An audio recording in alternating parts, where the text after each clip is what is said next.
Hello guys, welcome to Telugu animist. ఈ రోజు మనం ఈ వీడియోలో demon slayer manga explanation series ని కంటిన్యూ చేయబోతున్నాం. ఇంకా మీకు ఈ చాప్టర్లో ఏమైనా డౌట్స్ ఉంటే కమెంట్ సెక్షన్ లో అడగడం మాత్రం మర్చిపోవద్దు.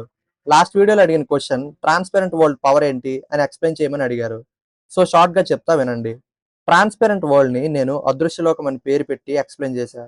సింపుల్ గా చెప్పాలంటే ఆ అదృశ్యలోకం పవర్ యూజ్ చేసిన వాళ్ళకి ఎనిమి బాడీ అంతా ఎక్స్రేలో చూసినట్లు ఎక్కడెక్కడ ఏ ఆర్గన్స్ ఉన్నాయని కనిపిస్తుంది. అండ్ దీనివల్ల మనం ఎక్కడ అటాక్ చేయాలో కూడా తెలుస్తుంది. అలాగే ఎనిమి ఒంట్లో రక్తం ఎటువైపు ప్రవహిస్తుందో మనకి స్లో మోషన్ లో కనిపించడం వల్ల ఎనిమి నెక్స్ట్ చేసే అటాక్ ని మనం ముందే ప్రెడిక్ట్ చేయొచ్చు. సో ఈ పవర్ డీమన్స్ తో ఫైట్ చేసినప్పుడు చాలా బాగా యూజ్ అవుతుంది. అది అప్పర్ మూన్ 4 ని తాంజిరో చంపినప్పుడు ఎలా యూజ్ అవుతుందో మీరు చూశారు. సో మీకు చెప్పిందంతా అర్థమైంది అనుకుంటా. అండ్ ఇంకా లేట్ చేయకుండా లాస్ట్ ఎపిసోడ్ లో ఏమైందో ఒకసారి చూసి వీడియోలోకి వెళ్ళిపోదాం. ఫుల్ గా కోపంలో ఉన్న అప్పర్ మూన్ 1 గ్యోమై ఇంకా సనీమీల్ ని విపరీతంగా అటాక్ చేస్తాడు. సనేమి ఆ అటాక్స్ ని ఆపుకోలేక తన 2 వేళ్లు కోల్పోతాడు. అండ్ గెన్యా అప్పర్ మూన్ 1 కత్తిని తినేసి తన బ్లడ్ డీమన్ ఆర్ట్ తో సర్ప్రైజ్ అటాక్ ప్లాన్ చేద్దాం అనుకుంటాడు. ఇంకా ముచిరో వేసిన ప్లాన్ ప్రకారం అందరూ అప్పర్ మూన్ 1 ని రౌండ్ అప్ చేసి అటాక్ చేస్తారు. అదృశ్యలోకం వాడి గ్యోమై ఇంకా ముచిరోలు అటాక్ చేయడంతో అప్పర్ మూన్ 1 దాన్ని కనిపెట్టలేకపోతాడు. ఇంక గెన్యా చేసిన సర్ప్రైజ్ అటాక్ తో అప్పర్ మూన్ 1 ని కదలనివ్వకుండా చేసి తన తల నరికేస్తారు. అండ్ ఆ క్రమంలో ముచిరో ఇంకా గెన్యాకి ఘోరంగా గాయాలవుతాయి. అందరితో లాస్ట్ ఎపిసోడ్ ఎండ్ అయింది. చాప్టర్ 176 సామురాయ్. చాప్టర్ స్టార్టింగ్ లో అప్పర్ మూన్ 1 తనకు తను ఎలా అనుకుంటాడు. యోరిచి, ఆ రోజు మన పిల్లల జనరేషన్కి మనలాంటి గొప్ప బ్రీతింగ్ స్టైల్స్ రాకపోవచ్చు. అండ్ వాళ్ళు మనకంటే చాలా వీక్, ఇంకా మనల్ని దాటలేరు. మన జనరేషన్ గొప్ప అన్నప్పుడు నా వైపు తిరిగి నవ్వావు. ఎందుకు నవ్వావు? ఒకడేమో బాడీని 2 ముక్కలు చేసినా కత్తి వదలట్లేదు. ఒకడేమో మనిషిలా ఉన్న బ్లడ్ డిమన్ టెక్నిక్ వాడుతున్నాడు. ఇంకోడేమో ఎంత బ్లడ్ పోయినా చావట్లేదు. ఇంకా వీడిని చూస్తే డీమన్స్కే దెబ్బేసేటోడ్లా ఉన్నాడు. వీళ్ళెవరూ సన్ బ్రీతింగ్ యూజర్స్ కాదు. అయినా వాళ్ళ వెపన్స్ ని రెడ్ కలర్ లో మారుస్తున్నారు. ఇందులో నవ్వడానికి ఏముంది? మనల్ని ఓడిస్తే నీకు నవ్వొస్తుందా అని అప్పర్ మూన్ 1 వీళ్ళ చేతిలో ఓడిపోతున్నందుకు కుళ్ళుకుంటాడు. సో ఆ ఓటమిని అంగీకరించడం ఇష్టం లేక మళ్ళీ తను ఎలాగైనా గెలవాలని తన తలను తిరిగి తెచ్చుకోవడానికి ట్రై చేస్తాడు. ఇంకా అది చూసిన సనేమి వీడు చచ్చేదాకా అటాక్స్ ఆపొద్దని డిసైడ్ అవుతాడు. సేమ్ గ్యోమై కూడా గెన్యా ఇంకా ముచిరోలు చనిపోయారు, ఇంకా వాళ్ళ త్యాగం వృధా కాకూడదని అటాక్స్ కంటిన్యూ చేస్తూ ఉంటారు. Breath of the wind first form, breath of the stone fifth form అని అటాక్ చేయగా అప్పర్ మూన్ 1 వెంటనే అక్కడి నుంచి కొంత దూరం వెళ్ళి తన తలని మళ్ళీ తెచ్చుకుంటాడు. ఈసారి తన తల చాలా భయంకరంగా ఉంటుంది. ఇంకా అది చూసి గ్యోమై సనేమిలు షాక్ అయిపోతారు. అప్పుడు గ్యోమై ఇంకా తలనే టార్గెట్ చేయమంటాడు. ఎందుకంటే మూజాన్ అంత ఫాస్ట్ గా అప్పర్ మూన్ 1 తన తల తెచ్చుకోడు అని అనుకుంటాడు. ఇంకా ఎంత అటాక్ చేసినా లాభం లేదు, తనని కేవలం సన్లైటే చంపగలదు, ఇంక నేను ఎవరి చేతిలో ఓడిపోను అని అప్పర్ మూన్ 1 గట్టిగా చెప్తాడు. అలా ఒక సెకండ్ కి తన ముఖాన్ని తానే సనేమి కత్తిలో చూసుకుంటాడు. అది చూసిన అప్పర్ మూన్ 1 ఏంటి నేను ఎంత చండాలంగా ఉన్నానా అని అనుకుంటాడు. అప్పుడు తనకు తన చిన్నప్పటి విషయాలు గుర్తొస్తాయి. అన్నయ్య, నువ్వు ఈ ప్రపంచంలో స్ట్రాంగెస్ట్ సామ్రాయ్ అవ్వాలనుకుంటున్నావు కదా, అయితే నేను సెకండ్ స్ట్రాంగెస్ట్ సామ్రాయ్ అవుతా అని యోరిచి అన్న మాటలు గుర్తొస్తాయి. ఏంటి, ఇలాగైనా నేను సామ్రాయ్ అవ్వాలనుకున్నా అని తనను తాను ప్రశ్నించుకుంటాడు. ఇంకా ముచిరో అటాక్ చేసిన ప్లేస్ లో బాడీ అంతా బూడిదైపోతూ ఉంటుంది. అండ్ గ్యోమై సనేమిలు అటాక్ చేసి అప్పర్ మూన్ 1 ని పీస్ పీస్ చేసేస్తారు. అయినా అప్పర్ మూన్ 1 కోలుకోగలడు. కానీ మళ్ళీ యోరిచి ఏడ్చిన సీన్ గుర్తొచ్చి తను తాను హీల్ చేసి కూడా ఆపేస్తాడు. ఇన్ని సంవత్సరాలు ఎందుకు బ్రతుకున్నా?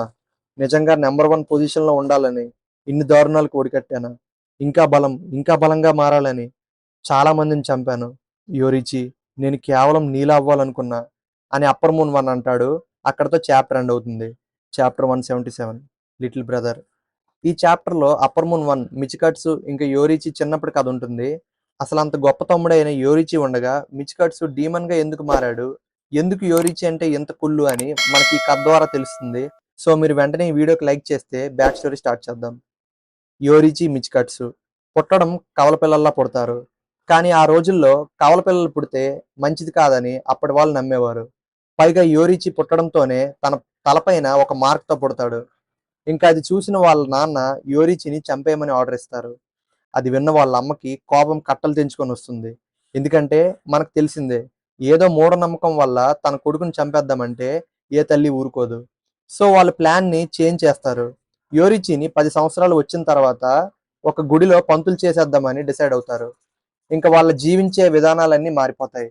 మిచికట్సుకి మంచి బట్టలు, రూమ్, చదువు, తిండి అన్ని హై క్లాస్‌లో ఉండేవి. కానీ యోరిచికి మాత్రం అవేవి సరిగ్గా ఉండేవి కాదు. తన రూమ్ కూడా చాలా చిన్నగా ఉండేది. వాళ్ళ అమ్మ ఎప్పుడు కనిపించినా వెంటనే వెళ్లి తన ఎడమ పక్క పట్టుకునేవాడు. అది చూసిన మిచ్‌కట్సు చిరాకు పడేవాడు. ఏంటి వీడు అలా ఎప్పుడు చిన్న పిల్లోడిలా అమ్మని పట్టుకుంటూ ఉంటాడు అని అనేవాడు. అలా ఒకరోజు వాళ్ళ నాన్న చూడని టైంలో యోరిచి దగ్గరికి వెళ్లి మిచ్‌కట్సు తను సొంతంగా తయారు చేసిన ఒక ఫ్లూట్‌ని గిఫ్ట్‌గా ఇస్తాడు. కానీ యోరిచి మొఖంలో చిరునవ్వు అయితే ఎప్పుడూ ఉండేది కాదు. తనకి 7 సంవత్సరాలు వచ్చిన వరకు మాట్లాడేవాడు కాదు. అలా ఎప్పుడు మాట్లాడకపోయేసరికి మిచికట్సు యోరిచి నిజంగా మూగవాడు, మాటలు రావేమో అనుకునేవాడు.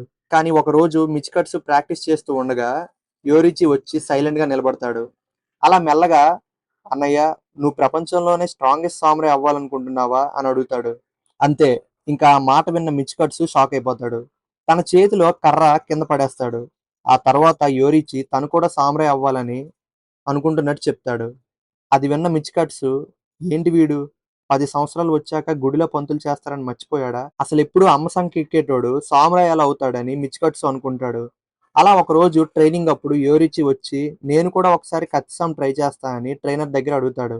అలా ట్రైనర్ తనకి కత్తి ఎలా పట్టుకోవాలో బేసిక్ ఫార్మ్ చెప్తాడు. అంతే. ఒక కన్ను రెప్పలో మొత్తం 4 సార్లు కొడతాడు. దెబ్బకి ఆ ట్రైనర్ కళ్ళు తిరిగి పడిపోతాడు. ఇన్ని సంవత్సరాలు ప్రాక్టీస్ చేసిన మిచికట్సు కనీసం ఆ ట్రైనర్‌ని టచ్ చేయలేకపోతాడు. కానీ యోరిచి మాత్రం రఫ్ ఆడిస్తాడు. ఇంకా ఆ సీన్ తర్వాత యోరిచికి సామురాయ్ అవ్వడంలో ఇంట్రెస్ట్ పోతుంది. ఎందుకంటే ఒకరిని కొట్టడం, హాని తలపెట్టడం తనకి నచ్చలేదు.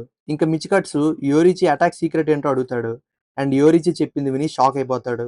అన్నయ్య, తను కర్ర పట్టుకున్నప్పుడు తన బాడీలో బోన్స్, మజిల్స్, బ్లడ్ ఎటుపోతుంది, లంగ్స్ ఎలా ఉన్నాయి అన్నీ నాకు కనిపించాయి అని అంటాడు.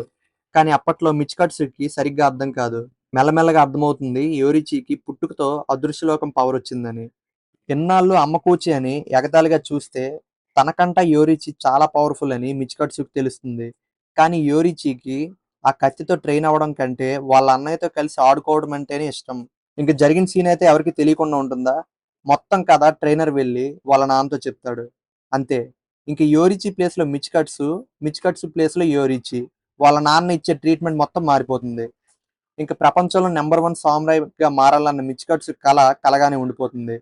ఆ రోజు నుంచి యోరిచి మీద ఉన్న ఆ కాస్త ప్రేమ కూడా తగ్గి కుళ్ళుకోవడం స్టార్ట్ చేస్తాడు.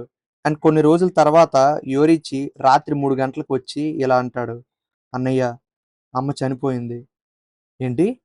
ఏమంటున్నావు?" "అవును." "అసలేమైంది?" "అదంతా నువ్వు మన ట్రైనర్ ఇటోని అడుగు. నేనైతే ఇక్కడి నుంచి వెళ్ళిపోతున్నా. నీకు గుడ్ బై చెప్దామని వచ్చా. ఈ ఫ్లూట్ నీకు గుర్తుందిగా? ఈ ఫ్లూట్ నాతో ఉంటే నువ్వు ఉన్నట్లే" అని చెప్పి తల వంచి నవ్వుతూ అక్కడి నుంచి వెళ్ళిపోతాడు. మిచికట్సుకి అసలేం అర్థం అవ్వదు. ఎందుకు వీడు అన్నీ వదిలేసి అంత హ్యాపీగా ఉన్నాడు అనుకుంటాడు. అసలు మిచికట్సు తిరిగి ఏం మాట్లాడలేకపోతాడు. ఆ తర్వాత మిచికట్సు వాళ్ళ అమ్మ డైరీ చదువుతూ ఆ డైరీ చదివాక తనకి షాకింగ్ విషయం తెలుస్తుంది. యోరిచిని సామురాయ్ చేస్తారని తెలిసి యోరిచి ముందే ఇల్లు వదిలి వెళ్ళిపోదాం అనుకుంటాడు. కానీ వాళ్ళ అమ్మకి ఒంట్లో బాగోలేదని తెలిసి తను బ్రతికున్నంత వరకు పక్కనే ఉంటాడు.